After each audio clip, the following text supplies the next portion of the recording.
Friends, இன்றைக்கி நம்ம கருப்பு கவுனி அரிசியில் தான் ஒரு ஸ்வீட்ஸு நெய் சேர்த்து அவ்வளோ அருமையாக இருந்துச்சுங்க. இது இயற்கையாகவே இந்த நிறத்தில் வந்து ஆன்டி ஆக்சிடென்ட் நிறையா இருக்கிறனால கண்டிப்பாக சிறியவர் முதல் பெரியவர் வரை இந்த ஸ்வீட்ஸை கண்டிப்பாக ஒரு தடவை செஞ்சு பாருங்க. அவ்வளவு நல்லா இருந்துச்சு. இது வந்து நம்ம பொங்கல்னு கூட சொல்ல முடியும். பொங்கல்னால் நம்ம கொலைய வைப்போம். பட் இது ஒரு 8 மணி நேரம் நல்லா ஊற வச்சுக்கோங்க. ஊற வச்சுட்டு நம்ம என்ன பண்ணணும், அந்த தண்ணியை வந்து நீங்கள் கீழே ஊற்றாதீங்க. அதே தண்ணியை 1 கப்பு நீங்கள் தண்ணி கூட ஊற்றிக்கங்க. ஒரு 3 விசில் 4 விசில் வச்சுட்டிங்கன்னா நல்ல ஒரு குழையாமல் நல்லா வெந்திருக்குங்க. அந்த தண்ணி வந்து நல்லா வத்தோன்னே டேஸ்ட்டுக்கு வந்து கொஞ்சோன்னு சால்ட்டு போட்டுக்கோங்க. இப்போ வந்து நம்ம குக்கரில் வந்து நல்லா கிண்டி விட்டுட்டு லேசாக உப்பு போட்டுட்டு ஊறின அரிசி தான். நம்ம வந்து ஒரு 5 6 விசில் விட்டோம்னா பொங்கலாட்டம் ஆயிரும். ஒரு 3 விசில் அப்படி விட்டிங்கன்னா கரெக்டாக நம்மளுக்கு அந்த குழையாமல் வெந்த பதத்தில் நல்லா வந்துடுது.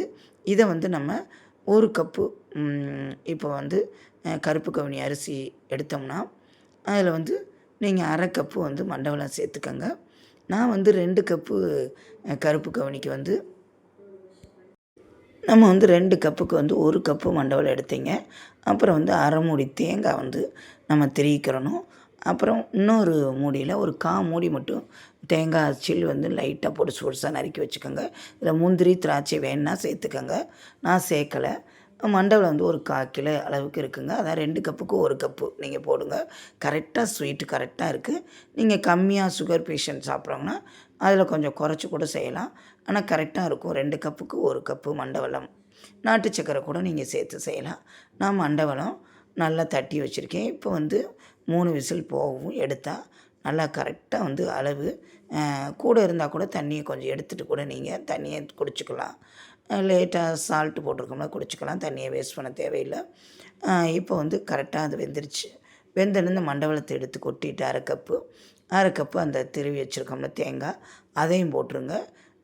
சூப்பராக இருந்துச்சுங்க ஒரு ஸ்வீட்டு. ஒரு கருப்பு கவுனி அரிசியில் வந்து ஒரு ஸ்வீட்டு. நான் தோசை சுட்டு கொடுத்துருக்கேன். அப்புறம் வந்து புட்டு பண்ணியிருக்கோம். இப்போ வந்து ஃபஸ்ட்டு டைம் அந்த ஸ்வீட்டு நல்லா வந்து மண்டவெல்லம் போடவும் கொஞ்சம் தனி சத்து கூடுங்க.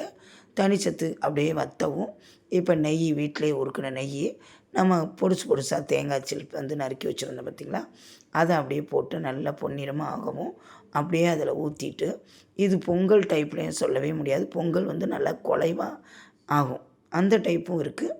இது வந்து நம்ம அவியல் அரிசியும் இல்லை, பொங்கலும் இல்லை, ஒரு நெய் ஸ்வீட்டுன்னு கூட சொல்லலாங்க.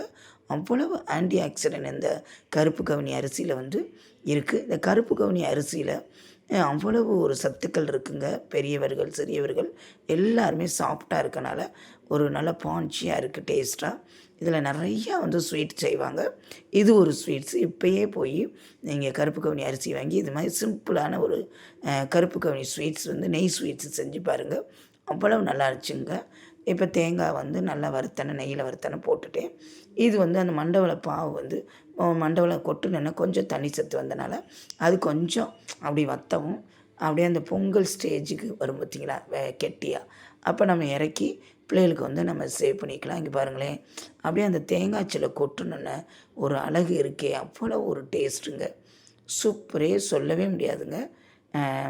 அவ்வளோ ஒரு ஆரோக்கியம். நம்ம எல்லாமே வந்து பழமையை நோக்கி போய்கிட்டு இருக்கோம். இந்த கருப்பு கவுனி அரிசி வந்து அந்த காலத்தில் வந்து ராஜாக்கள் தான் மட்டும் நம்ம வந்து யூஸ் பண்ணாங்களாம்.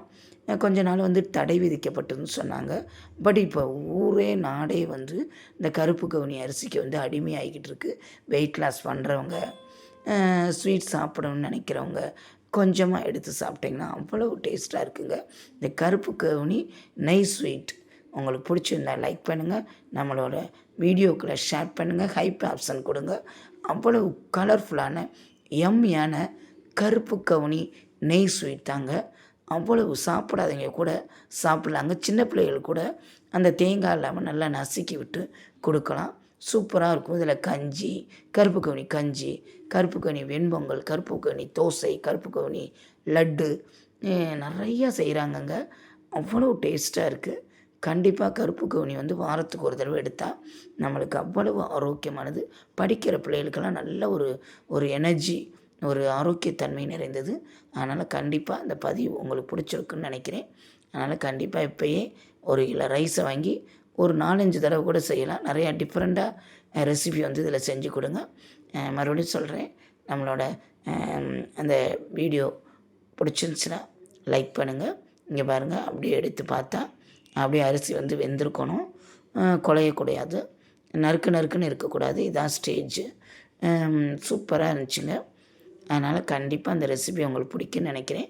என்னோடய வீடியோக்களும் என்னோடய சேனல்களை தொடர்ந்து பார்த்து உங்களோட நல்ல ஆதரவு தாங்க. உங்களோட நல்ல ஆதரவு இருந்தால் தான் என்னோடய சேனல் வந்து மென்மேலும் வளரும். நிறையா ரெசிபி, ஸ்வீட்ஸ் ரெசிபி, கார ரெசிபி, தோட்டத்து வீடியோ, டெரஸ் கார்டனை பற்றி நிறையா போட்டிருக்கேன். அதனால் கண்டிப்பாக பார்த்து உங்களோட கமெண்ட்ஸை வந்து இதில் தெரிவிங்க. கருப்பு கவுனி நெய் ஸ்வீட்டு ரெடி. சூப்பராக இருக்குங்க. பொங்கலுக்கும் அவியல் அரிசிக்கும் இடைப்பட்ட ஒரு ஸ்டேஜ் தான் இந்த நெய் ஸ்வீட்டு. வாங்க இப்போ பிள்ளைகளுக்கு சர்வ் பண்ணி கொடுத்தேன். சூப்பராக ஹாப்பியாக சாப்பிட்டுங்க. நன்றி, வணக்கம்.